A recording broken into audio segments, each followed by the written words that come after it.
সাবেক প্রধানমন্ত্রী শেখ হাসিনার পর এবার তার ভাগ্নি ও যুক্তরাজ্যের এমপি টিউলিপ রিজওয়ান সিদ্দিককে জিজ্ঞাসাবাদের জন্য তলব করেছে দুর্নীতি দমন কমিশন দুদক। রাজধানীর গুলশানে স্ট্যান্ড হাউজিং লিমিটেডের কাছ থেকে অবৈধভাবে ফ্ল্যাট নেওয়ার অভিযোগে মামলার তদন্তের অংশ হিসেবে আসামি হিসেবে বক্তব্য দেওয়ার জন্য টিউলিপ রিজওয়ান সিদ্দিকীকে আগামী 14 মে সকাল 10টায় দুর্নীতি দমন কমিশনের প্রধান কার্যালয়ে হাজির হওয়ার জন্য অনুরোধ জানানো হয়েছে।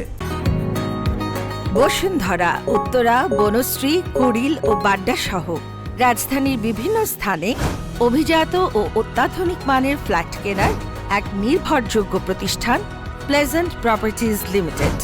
তাই আপনার স্বপ্নের আবাসনের জন্য আজই যোগাযোগ করুন। Pleasant properties limited, where destiny matches eventually. দুদকের উপসহকারী পরিচালক মোহাম্মদ আব্দুল্লাহ আল মামুন তদন্তকারী কর্মকর্তা হিসেবে দায়িত্ব পালন করছেন। দুদক সূত্রে জানা গেছে, গতকাল 7 মে টিউলিপ রিজওয়ান সিদ্দিককে তলবি নোটিশটি ধানমন্ডি আবাসিক এলাকা ও গুলশান 2 এর বাসার ঠিকানায় পাঠানো হয়। একই মামলায় রাজুকের সাবেক সহকারী আইন উপদেষ্টা শেখ খসরুজ্জামান ও সর্দার মোশাররফ হোসেনকেও 14 মে একই দিনে দুদকের প্রধান কার্যালয়ে হাজির হওয়ার জন্য পৃথক নোটিশ দেওয়া হয়েছে। VOD Bangla news desk.